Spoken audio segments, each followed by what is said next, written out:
Hi, everybody. Welcome back to Stop.Sit.Surrogate Friday Facts with Kennedy and Ellen. We are here today with two cool guests, so we're going to let them introduce themselves, and we are talking about absurd things that surrogates have to deal with. My name is Maria Valencia, and I'm the founder of International Surrogacy Center.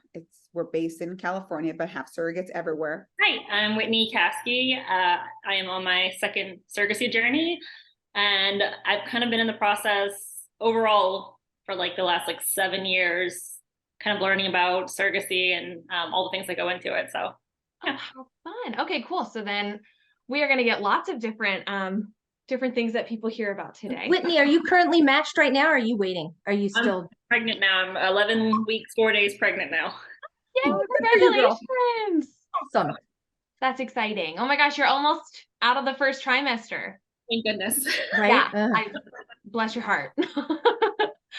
All right, well, let's jump into this. So what are some absurd things that you guys have heard in this wonderful industry? I know that it can get crazy. How can you give your baby away? That's my favorite one.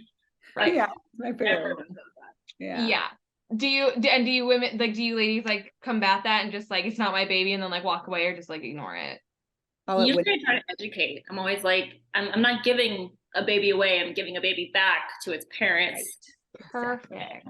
Exactly. We have a lot of crazy things that parents ask for. And I think, even though I'll share them because they're funny, the reality is they just don't know some of them. Some of them know, and they'll ask, and you're like, really, you should know better. But some of these parents, they're new to this. They're a little like, they don't understand what's right and wrong to ask. So they ask for crazy things. And sometimes we think they're crazy, but it could be, we also, work with a lot of parents from other countries. So I think in their culture it might be normal to do this, but here it's like, no, we don't do that. Interesting. Yeah. So I'll share a few. And I did ask the staff to send me like the crazy ones they heard. And of course, there's always the whole, a lot of, parents from different cultures don't want the surrogate eating certain foods. Like, oh, can she not eat melon? Oh, can she not eat, I don't know, bananas? Like random things, or mangoes. One parent asked her surrogate if she could drink chicken broth every day, like a cup of chicken broth. She said she'll make it and mail it to her. The surrogate's like, no, I'm not eating. She was also, buy it here and there, but I think it's just like what their belief is, what they think would fit for the pregnancy or the baby. Right. That's very interesting. I get the culture difference. So like in that way, I can respect it being that culture, but not being the culture myself. I think I would be like, I don't know. Like if somebody were to ask me to stop eating meat, I would have to be like, I personally couldn't do that. And I would want to know why. What's the rationale for? That's a lot of iron in meat. Baby needs iron. Baby's taking away all my iron. There just has to be a rationale for stuff. Like some of them are so ridiculous that when I was I would just, okay. And I just walk away. I just you didn't have any energy anymore, because it was like the 18th time somebody was asking you it wasn't to be rude, but it was like, do you get my life? Are you here? Are you living it? No. Yeah. And people always want to put an opinion on things when they don't know exactly what's happening in the situation. And that's the most frustrating part. You put information out there for people to learn, and they have so many opinions about it. It's overwhelming sometimes. And a lot of the times the people that have the strongest opinions are the people who are not in this world. Like, it's like, okay, I don't know. Yeah. I've also heard the extreme ones, which they know better. It's asking, well, can the surrogate move in with us during her pregnancy? No, she's not moving in with you. We had a parent ask that and said, well, we have like a little, kind of like a separate home apartment in the back of our house. Can she move in there so we can like feed her and take care of her? Like, we're not even going to ask her that. Like, we're not going to ask anyone to do that. So, I mean, the parents were serious. They just wanted to have the surrogate, but obviously there was no trust in them. They ended up having a good journey. We explained to them that's not how it works. You can't even ask a surrogate. That's just not appropriate to ask anyone that. A stranger, like you're a stranger to them. They're not going to go live with you. Right. That scares me so much. That reminds me, because I watched one episode of that awful surrogacy thing that's on Netflix. Have you guys heard of that? I heard, but I haven't watched it. Awful. Don't waste your life on it. It's awful. But that's what they did. They had her move in, and I was just like, this is uncomfortable on so many levels. So It's many just levels. what happened. I mean, you have to have a child through this process to be able to be a surrogate. Right. So So you have kids. are her kids coming too? Are the whole family coming? Like, it's just, I don't know. And I've also heard ones, that maybe in their eyes, it seems logic to request such things like, can she not have sex with her husband during the Right. journey?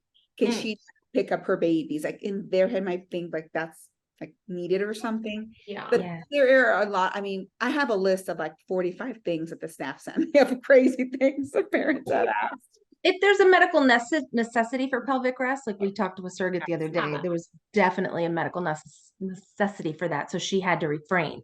But to just have that on a whim and say, okay, we just want her to just sit in a box in a bubble and just do nothing to grow the baby. I get it. They're really freaked out. This is the last option, right? Surrogacy usually is the last option. So they have a lot invested and they just want everything to go right. But there's got to be some trust. Has to be. Which is a segue into the biggest common thing that I hear all the time. Why didn't they just adopt? Oh. I'm like, okay, it's not that easy to adopt. I'm adopted. I'm an adopted human being. Oh, nice. That's awesome. Am I the only one not adopted? Oh, well, you don't know. We'll talk later. I'm Just not. It's people always ask, I'm like, it's not easy. Like, it's not a simple process.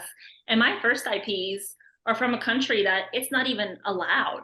This was their only option to have a child was surrogacy. Wow. And, like, okay, Karen, why didn't you adopt? Because I could have their kids. Okay, then you don't ask people that. Right. So angry. So angry. Yeah. You're now thinking about it.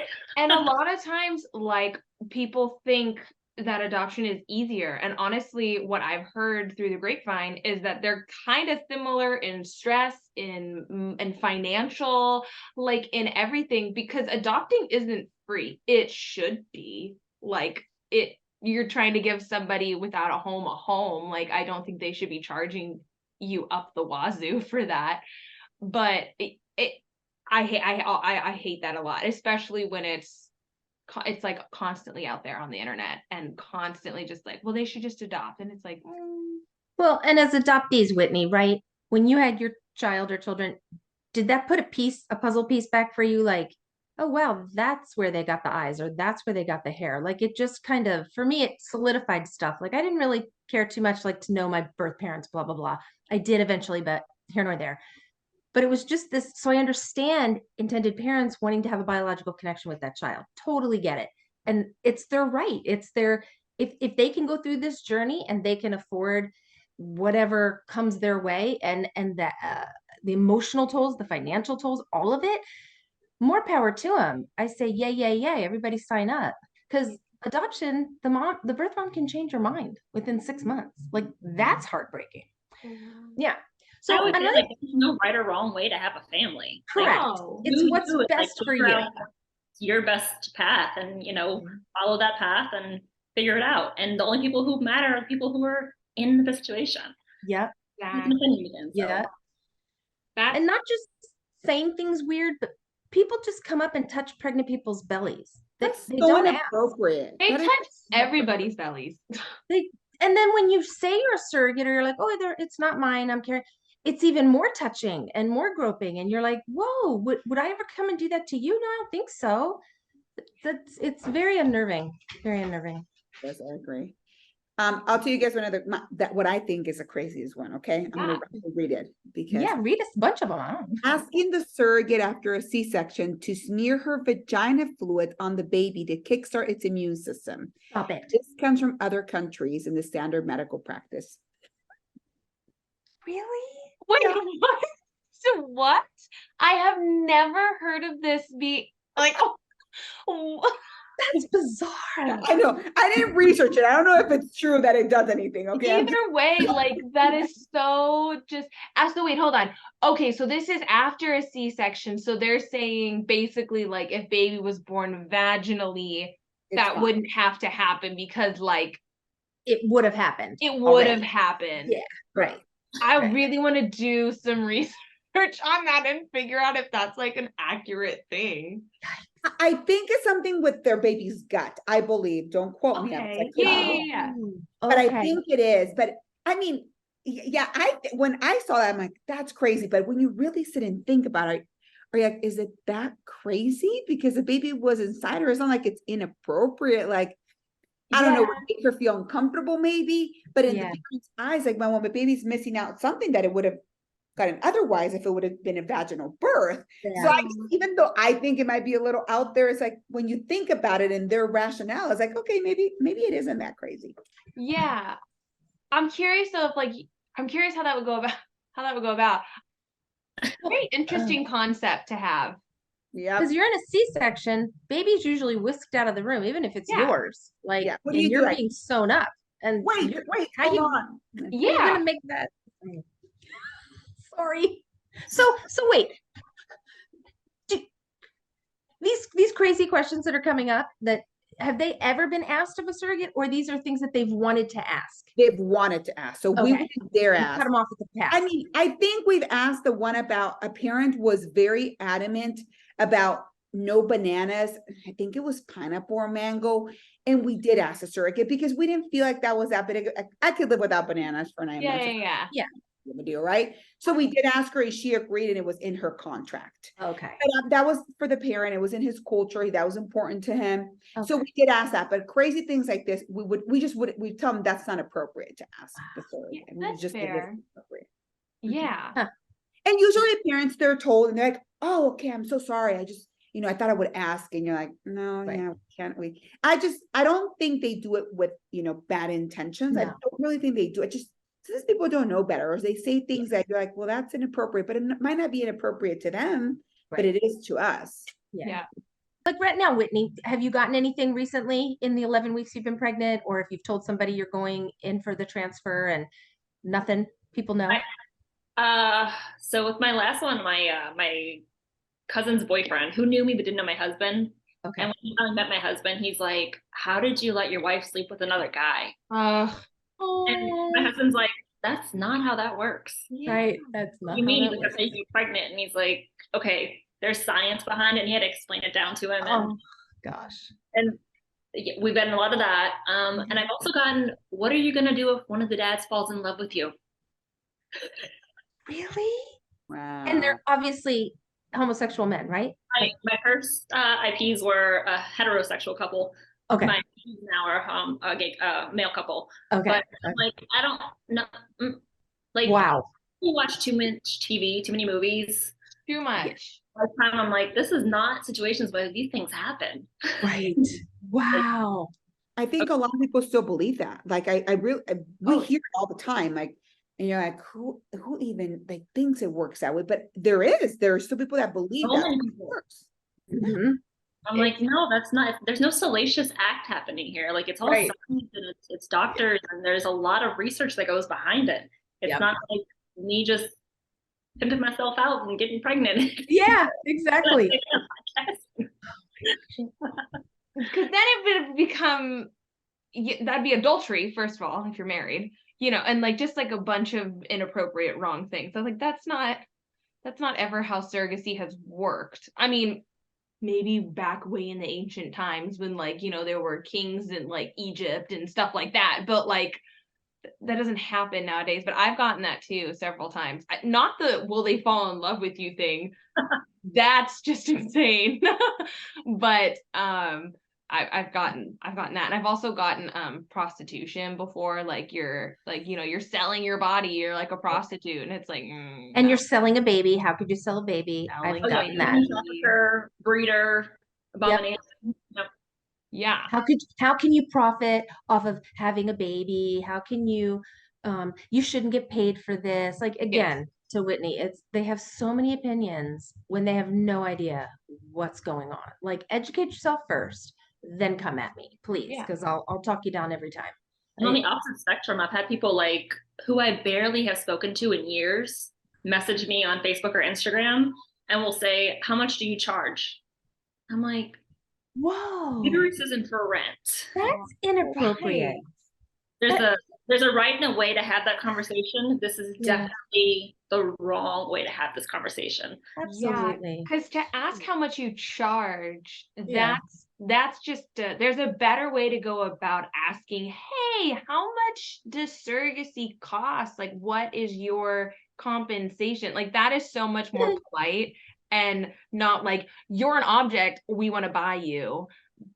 I still don't think they should ask how much. Do I ask my coworkers and my friends how much they make at their jobs? No.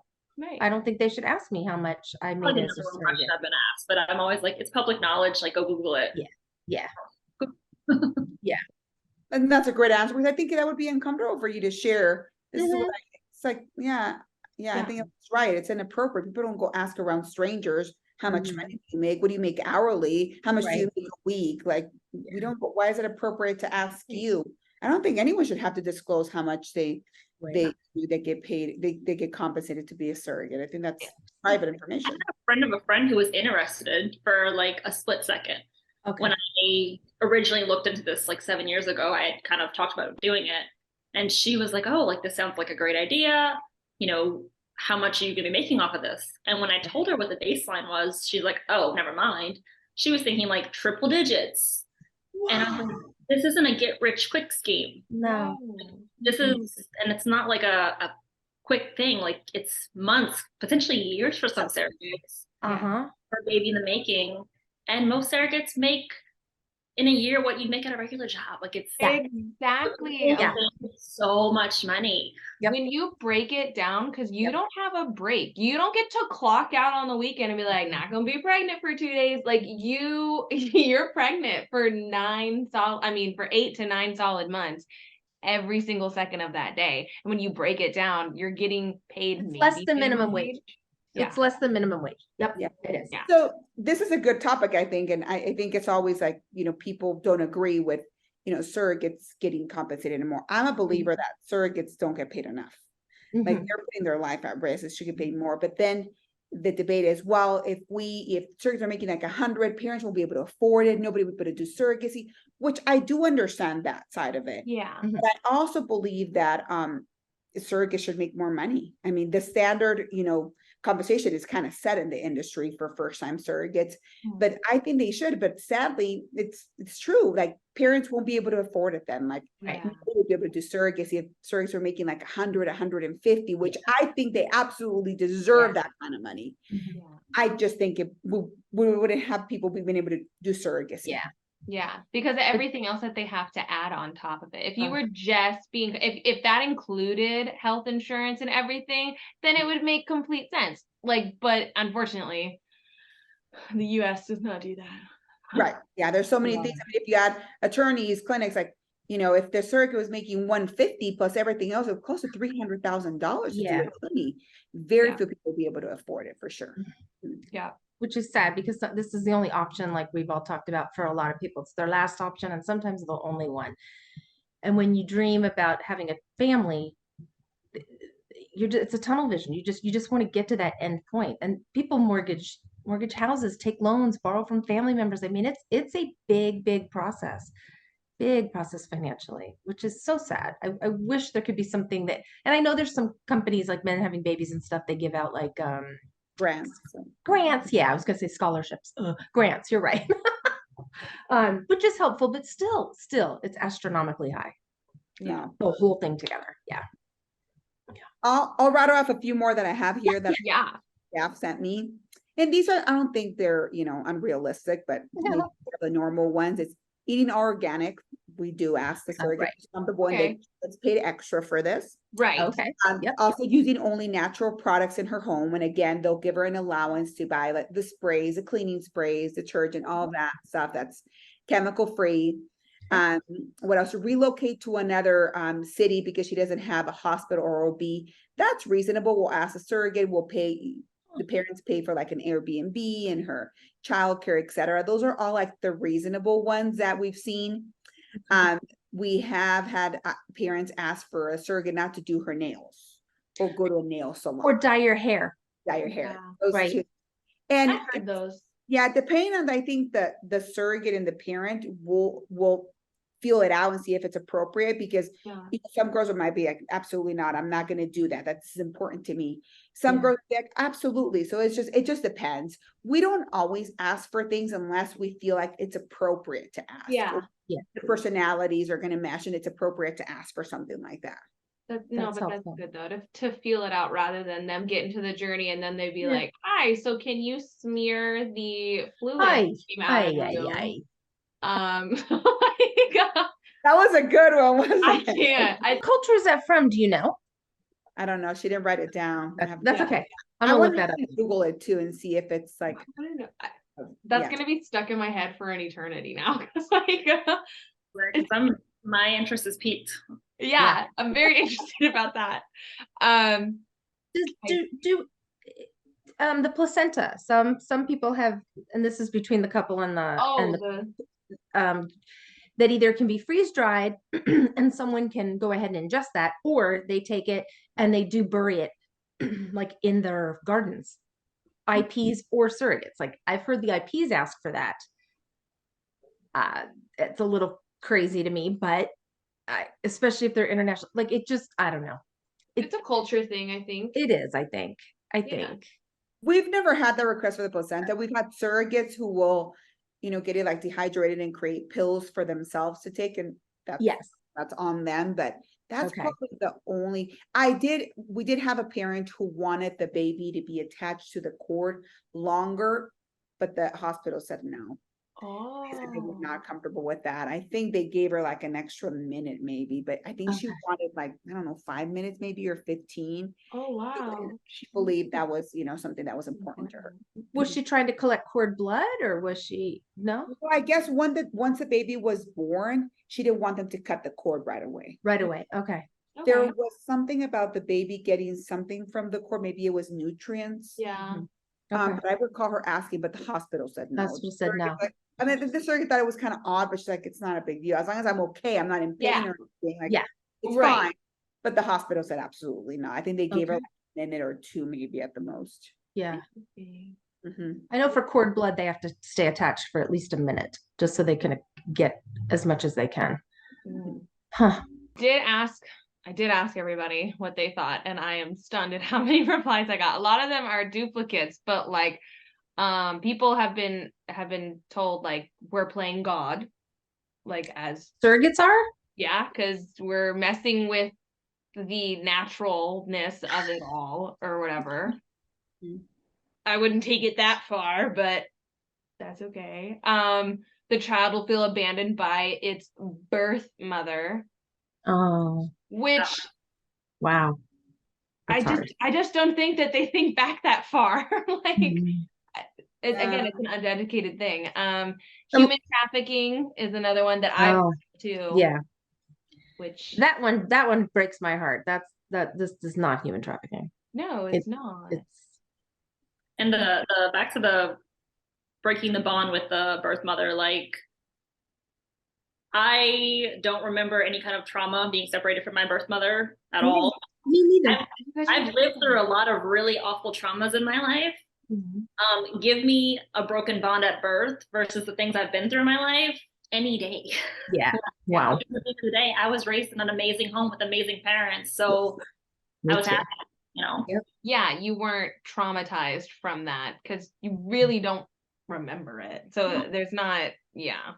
And while we're the birth mother, we're the surrogate birth mother. Yes, we provided the oven, we provided the blood supply, but we didn't provide the genetic makeup of the child or children. So that's what I always hit people with first. It's not genetically related. This baby or babies are not genetically related to me or my husband, and we're just helping another family. But that still didn't get it across. They still had opinions and still had issues. Which with that, like I have heard people say like, but you're sharing blood with the baby, so you are genetically. And I'm like, yes, I am sharing blood for the time being, but a human being is made up of sperm and egg. That's it. Like just because I'm a recipient of a blood donation doesn't mean I'm related to that person. Correct. Right. So, and people don't see it that way. They just see like, oh, you're sharing blood, you're related, and you're not. Right. You're not. I don't believe there's any evidence that the surrogate's blood and the baby's blood mix at any point. I don't believe there is. I agree with you. I don't believe so either. I did see something like, I'm gonna say it wrong, so I'm not, maybe I shouldn't even say it, but there's something that people are saying now that like, oh, there's a DNA with there's like a baby who was born with like 3 people's DNA, and I'm like, that's a little far-fetched, but we'll see. I heard that too. But I Yeah. don't think there's anything out there that's, my understanding is it doesn't get, their DNAs don't mix, but I don't think I can tell you right now, the babies that I have had for other people look nothing like me. Like they look nothing like me. So I know that they're not related to me at all. Because a lot of them are duplicates, but one of them, my sister actually told me, she said when she was in 6th grade, they had their parents come and talk about their jobs, and she wanted my mom to come talk about surrogacy. And the teacher said, well, think of it this way. If someone's parent did rodeos, but someone else's parent thought rodeos were dangerous and bad, we wouldn't want to have one parent come in and talk about rodeos as if they were good. wow. Are you kidding me? I never heard that. And that's my own daughter. That's your own daughter, yeah. They told her that. That's crazy. Because Because in 6th grade, you're like 11 years old being told that like your mom's situation is bad. Like she's not even the surrogate. So I think that that's kind of wild to then tell kids that, because I mean, I don't know if my kid has heard anything backlashing of surrogacy, and I don't think he would care, because he's 7, so he's like, whatever, I'm gonna go play now. Like, but yeah, people take it to the extremes. Yeah, that was definitely the teacher's opinion, and I do recall that teacher. And that's the pregnancy I had. I was pregnant with triplets when she was 11.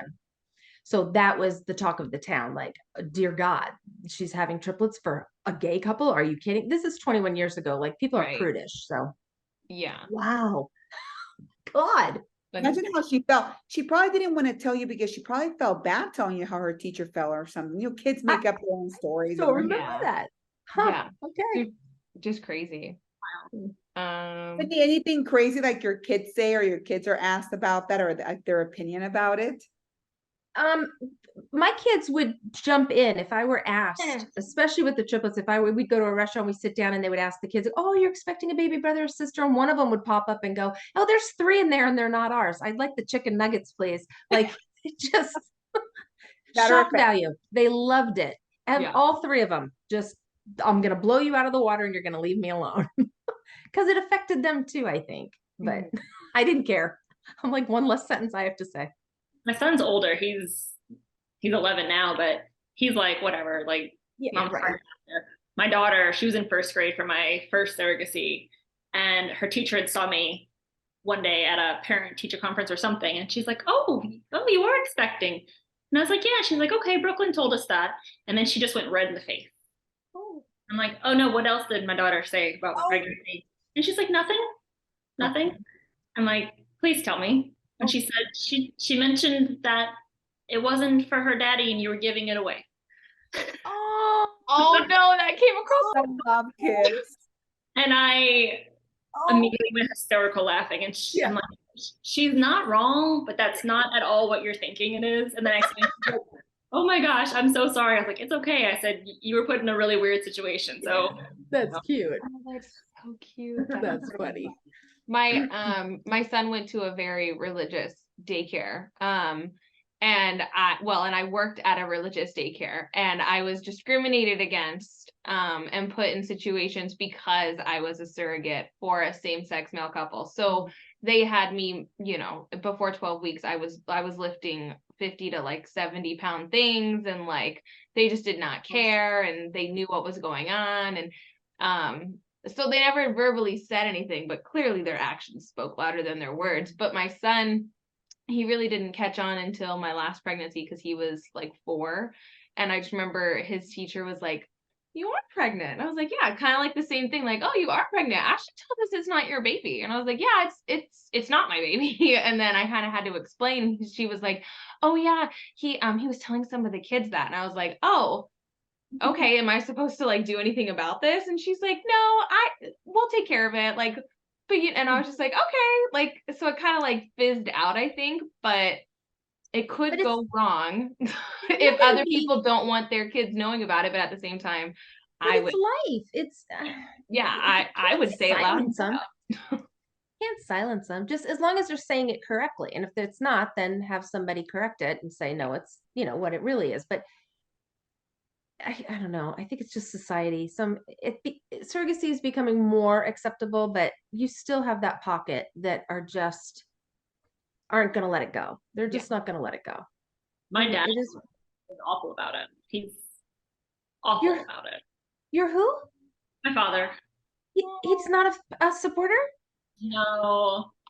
And I'm so I sorry. don't, I should disclose this with, he had a stroke back in 2019 Okay. and he never really like recovered. He's a very different person than he used to be. Yeah. So, but no, he was not supportive about it.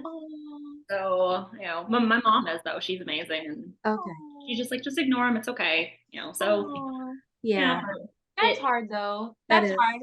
That's something that's not talked about a lot is, when your close family isn't supportive in the way that you were hoping or that you would need them to be.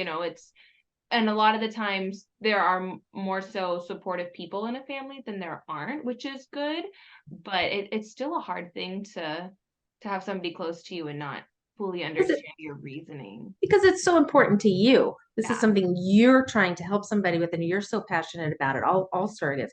It's so important to you that for someone close to you not to support you. That's a tough one. It's a very tough one. It helped because I'm so far away. I live in Hawaii and they're in Mississippi. How did you get to Hawaii? Oh, I like it. My husband's in the military. Oh, okay. That's fun though. But they're so far away, so like I don't have to talk to him every day or see him every day. My husband and his family were super supportive, like over the moon supportive about it. So I'm glad.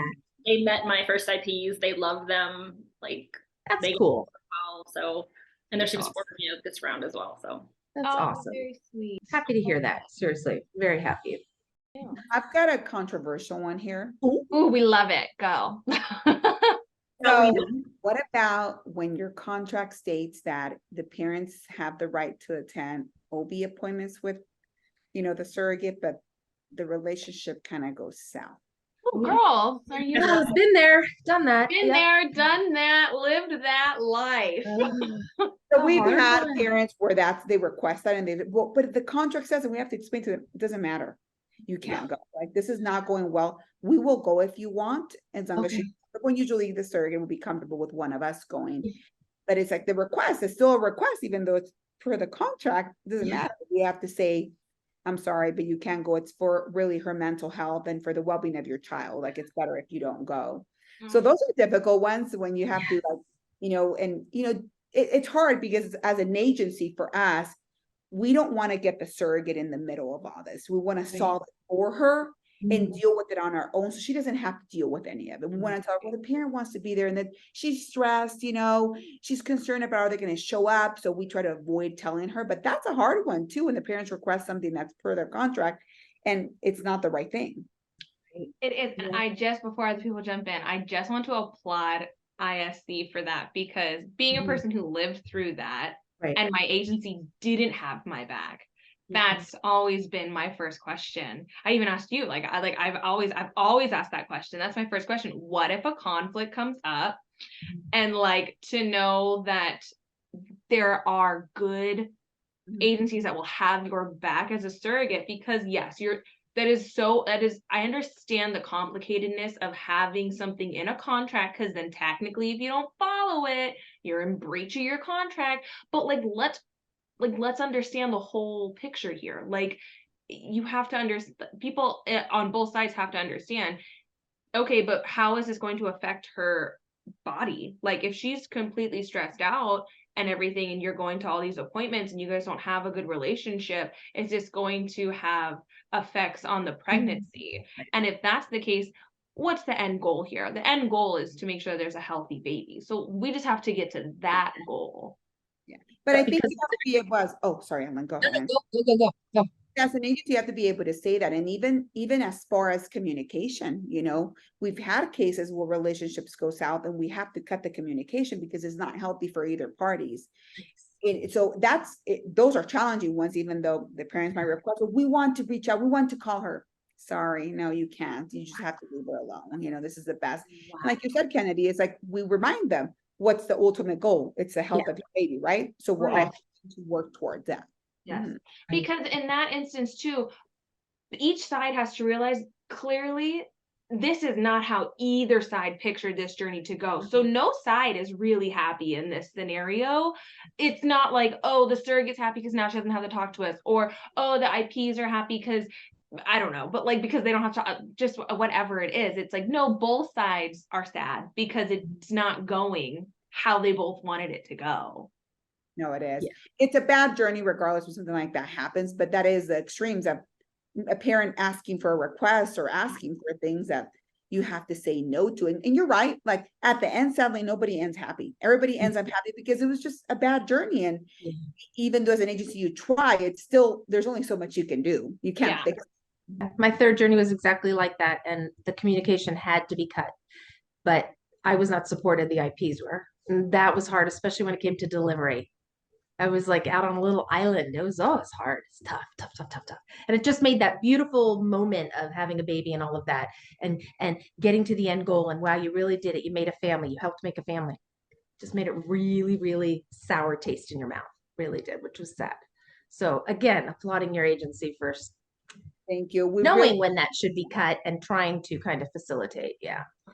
we absolutely do try our best to make sure that, Yeah. we don't pick sides, even though the parents are the one paying us. Without the surrogates, there would be no journey. I mean, we wouldn't have anything if Here. women, wanting to be part of our agency. Mhm. Right. Wow. Exactly. I might get raked through the coals for this, but We're with you. back in like years ago, when I was looking into everything and kind of going down this path, I decided to join a Facebook support group. Oh, that was your first mistake. Yeah, because I don't even really join military-wise support groups because it's just a different type of thing that I don't want to deal with. Yeah. I was on it for about 2 weeks and I just monitored. And some of the worst things I've heard are from other surrogates, Oh. like new surrogates, and people who don't know anything, who are coming in looking for experience or looking for, advice from experienced surrogates, Yeah. and are just getting like blasted and just treated poorly. And I'm like, Oh. wow, like this is how women support women? Yeah, no. Not a part of a community I want to be in. Isn't that crazy? Because a lot of the time, not a lot of the times, but sometimes when I hear some of the most brutal things, it's from people in the community. It's like, wait, hold on. We're all trying to change the narrative of surrogacy. Aren't women supposed to be supporting women? Isn't that a movement that we've got going? Like, let's not take each other down. Agree to disagree. If like you have nothing nice to say, don't say it at all. Like agree to disagree then and just move on. Like you don't have to be what do they call them? Like a little type troll or whatever they're called. Like, the keyboard warriors. Yeah, keyboard warriors. Thank you. Like, Yeah, that's a good term. It just, you're always going to get, anytime you have women against women or women with women, as much as we want it to be supporting one another, you're always going to have the few, like the bad apples, and it is, if you look who's making the comments in some of these groups, it's the repetitive and over and same, and you're like, okay, why? That's where I'd have to step back and go, what's the reason for that? Is there are you trying to drum up controversy, or what's it for? So I just back off. I I've never can't. heard of like gatekeeping too in those groups. Like if you go to ask a question, they won't tell you. They'll say like, well, we had to figure it out our own way. So you have, and why be that way? Right. Why be that way? Why be a part of a support group if you're not going to offer any type of support? Yeah. Heck, You're right. Why even call it a support group? If it's right. Exactly. You know what, Ellen, I agree with you. A lot of people want the controversy. I mean, I think might crave the drama. Yes. That's what they thrive on. I mean, people like that, I'm sure out there. There are. Yeah. There are. And it's just so sad. And like you said, Whitney, why be in a support group if you're not going to be supportive? Like why are you why are you not going to share your experience so that way it doesn't happen to somebody else? Like that's the whole point of everybody sharing their story. We don't want the bad things to happen. We want the good things to happen. How can we get more good things to happen and less bad things to happen? By sharing stories and knowing what to look out for and knowing what to ask and everything. So and the first time surrogates are the ones they do, everybody does their research. I get that, but there's still some of the unknown that you would like to have somebody With who's done it. every pregnancy. Yeah. Somebody who's done it once or twice to kind of, is this normal? Should I be doing this? Hold on a second. What about this injection? How do you do that? Like, I get we have the IVF clinics and they help, but when you're girl on girl and you're talking and you're woman on woman, and we can relate a little bit better to one another. So that negativity's just got to get out of here. And because people listen to this podcast, I just have to say, if you're in a group and there's negativity out there, go find another one, or just find a couple of surrogates that you can, text or email back and forth, just so you can get some positivity. Instagram surrogates are the most supportive surrogates I've ever met. Facebook surrogates, not so much. I don't know what it is. It's like it's crazy. It's like the girl. It's like two different high schools. It's like they're like rivalry, and it's like, wait, I don't understand. Weird. Ellen, I love your point of like, yeah, we should educate surrogates, but something we experience a lot, totally off topic, I know, but Okay. I want to add this. We have a lot of information we send out. I mean, we over-inform people, but the problem is most first-time surrogates don't read it. They don't. They just don't read it. They don't. Like, we'll make them sign things saying you read it. Here's like everything's on there. And then 3 months of it, well, nobody told me. And what do? You say, well, we told you. You sound like a jerk if you say that. It's like, oh, yes, it was, initially, maybe you forgot, no worries. But it's like, they don't read the information. They don't think it's maybe that big of a deal. Like, oh yeah, I'll figure it out. They don't realize everything that surrogacy entails. So then it seems like as an agency, you're not educating them because you didn't tell them. Like, we did. Right. Yeah. I mean, I can attest to that too. My first journey, like in order to be a surrogate, I just knew I had to sign stuff. So I was like, fine, I'll sign away. But then as time went on, I was like, well, I don't like that. I want that. So like, but that just comes with experience. But like a lot of first time surrogates, and even surrogates now, but if you're experienced, you know what to look for and you know what you want to change and stuff. But as a first time surrogate, you just want to be a surrogate. So like, I will sign any paper you put in front of me, and it'll be great. Like, but then in 6 months I'll have a problem because I didn't know that I signed this, and then it's going to be put in my face, and it's like, oh well. Like at that point, it's like, oh well. Or you sign stuff like selective reduction. You sign it knowing that that's a thing, and parents, intended parents, it's their babies. They're the ones, if there's a medical necessity, can say, yeah, listen, it's split. We really we just want the one. That's hard. That's really hard because you put it in, you read it, you know about it. Okay, it's never going to happen to me. Well, I'm sorry. There's a bunch of surrogates that's happened to. And it's very, very, very sad because you're not in this business to take life away. We're in it to give life and help create families. So that's a tough one, that it's their call. And I get it's their call because it's their babies, but I agree with you. No matter if someone agrees to when it's happening. I mean, it's even hard as an agency to have to go surrogate. Like it's hard. Like we've had it very few times happen, but it's devastating for everyone. Like, right. And it really impacts everybody involved. It's really sad. And you're right. I don't think people really think about this against surrogacy. I don't think, because I mean, the odds are pretty slim, right? But even that 5% could happen. Yeah. Yep. But you don't want to think about that because we all want journeys. We all want the best outcomes. And I really do think this, I mean, I might be wrong, but I personally think that if you have a positive attitude, like pre-transfer, and like you go in with a lot of positivity and optimism, I personally think your chances are just better because you're not as stressed. You're not thinking, oh no, you're not down on yourself. You don't have all this worry because stress plays a part in fertility. Huge. So like if you go in, just try and be as happy and uplifting as you can. I agree with you. I think there might not be any scientific evidence, but I am on your side. Yeah. We've had parents, and we've had this multiple times. This is really more like, in the past. Now we're more clear on our paperwork to parents that you can ask for these things. That's why they don't ask. But a lot of cultures believe that the baby shouldn't be cared by the mother. So they will ask if the surrogate can keep the baby for a few months. Surrogate can babysit the baby for a few months and like breastfeed the baby. Yeah, that's good for the baby for the first few months. So we're always, of course, adamant that no, it's not psychologically good for her, blah, blah, blah. But we tell the surrogate go against our recommendation and keep the baby for about 60 days. Somebody did that? Yeah, somebody did that. We told her no, it was a bad idea. She went behind our back and did it anyways. At that point, you what do? I mean, she signed the paperwork, it's her choice, but yeah, and it didn't go well because she felt at that point that the parents didn't care for the baby.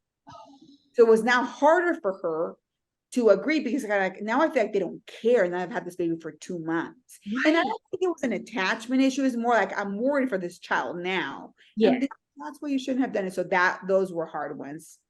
That's insane. It is pretty crazy. No. I get the COVID situation Right. where people had to care and stuff like that. Is That's different. way different. That was a pandemic. Nobody saw that coming. Doing it for an elective situation, Yeah. not so much. Giving birth and handing the baby over is the milestone for surrogate. Really, it's the happy point. It's like, oh, we did it. To keep caring just seems like it keeps going, and you're trying to recover, and that was kind of your end spot. I don't know if I could do it. Yeah. I don't think it's, I mean, now we're more clear on paperwork for parents after that happened, that's not allowed because it's not good. It's just not good.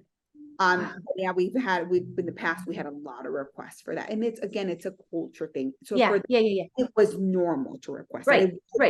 Out of the ordinary for sure. For us, it is. It's like, what? Yeah. Yeah. It's not a thing we do in the West. The only one that still kind of bothers me, because it was a good friend who said it to me when I said that I was going to do this again. It was, well, what are you trying to prove? I was like, I don't understand that. I don't understand that question. Yeah. And they're like, you did it once, like, okay, you got a pat on the back. Why you do it again? You run a marathon once. You keep running them. I was like, I had healthy pregnancies. I enjoy being pregnant, and I really like helping people. Like, really enjoy it. Yeah. You know, they have to justify that. That's not this cool. person wants to have 5 children of their own. I'm like, okay, well, I have 2 kids of my own. I don't want any more. But if I'm physically and mentally capable to be pregnant and help people, why not do that? But yeah, it was, you know, what are you trying to prove? And it's still like pings something in me when I think about it. And on top of that, too, the compensation isn't anything to sneeze at. That helps families. It changes lives. Yeah. Like, it really can. Like, it could be college fund for kids, help to put a down payment on a house, buy a new car. Like, to me, it's a win-win. Yeah. It just is. It's not that we're greedy or that, oh gosh, we're getting paid to have. No, it helps everyone. It's just a win-win. I don't know.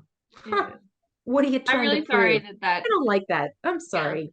I'm sorry that happened. And just to let you know, Whitney, you have nothing to prove. This is your life. So you live it however the heck you want to live it. If your friend wants to come talk to me, I'm going on my 4th. So I clearly have something major to prove because I keep doing it. But it's just a calling for some people. Like it's in our hearts to do it, and we love doing it. And that's it. It doesn't have to be explained. Yeah. It just doesn't. Like, it circles back to that same thing. What people don't know about, they don't understand. Right. It's not, but the more we talk about surrogacy, the more people do it, and the more often surrogates repeat journeys. Yeah. Or the public's going to get educated about it, and it's not going to be such a strange thing in maybe 10 years. Yeah. Whitney, I'm really sorry that someone made you feel bad. I think that's for me, that's the hardest to understand, how someone can say something to someone with the intent of making them feel bad. Like, to me, that's the intent, to make you feel bad. And that's awful, you know. That is not nice. No. We're your cheerleaders. You go, Whitney. Woo-hoo! Yeah. Stay off Facebook. Okay, so today we learned we stay off Facebook and we stay with Instagram people because we're all loving and supportive, and we have everybody's best interest at heart, and we will share all of information. Well, Kennedy, I just joined my my 2 first surrogate groups that I've ever joined. Really? I've been in the industry for 24 years. I just joined them last night and I haven't even looked through them.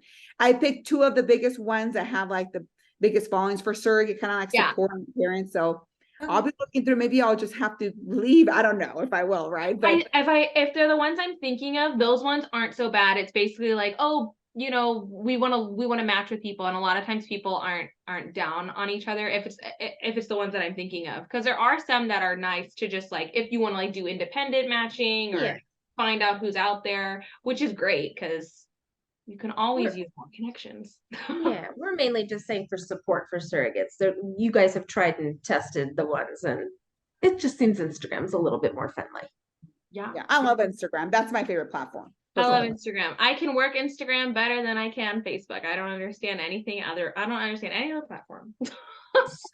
So it's all good. It's a great one. I just want to tell you guys that it's really awesome what you guys do. I think it's Oh, lovely how you guys dedicate so much time to this and want to just inform people and do it. I mean, it's not like you're making money off of this. You're doing it to just give back to the community. And I think that's absolutely wonderguys you're very sweet. Thank you. I'll second that. I love the podcast. I have cried, I've laughed. I really enjoy listening to it. So you guys are doing great work. We have cried and laughed too, off camera a lot, but yeah. But thank you, ladies. No, it's you. we a lot of people I think that we get paid for it or whatever, and we don't. It's all time. But it's great. It's great. So I'm happy that everybody enjoys it and can get information that they never knew that they should be asking for and never knew about, and can help them on their journeys, because that's just really a non-judgmental platform for people to just even share. We've had some really hard stories on here, and then we've had some really cool ones. So you can be uplifted, you can cry along with somebody. It's a safe space. And when it becomes an unsafe space, we got to reevaluate ourselves. But until then, we're keeping it safe. You guys are doing a great job for sure. Thank you so much. And thanks for coming on, ladies. We appreciate it. Thank you so much, ladies. And good luck, Whitney. Hope everything keeps going well. Thank you. We'd love to have you both back. This was amazing. Thank you so much. Fine. It was fun. It was a lot of fun. Great. Awesome. Thanks, ladies. Have a good night. Have a great night. Have a good night. Thank you. Bye. Oh my gosh, what wonderful human beings yet again. Yeah. Oh my gosh. Well, thank you so much, ladies, for sharing your thoughts and what you guys have heard in this industry and stuff. And so a lot of that was very new information, and a lot of it was repetitive because that's what we all hear all the time. But if anybody has any questions or would like to share their story, feel free to reach out to me at Stop.Sit.Surrogate on Instagram. And another edition of Friday Facts, Stop, Sit, Surrogate with Kennedy and Ellen. Bye, everyone. Bye.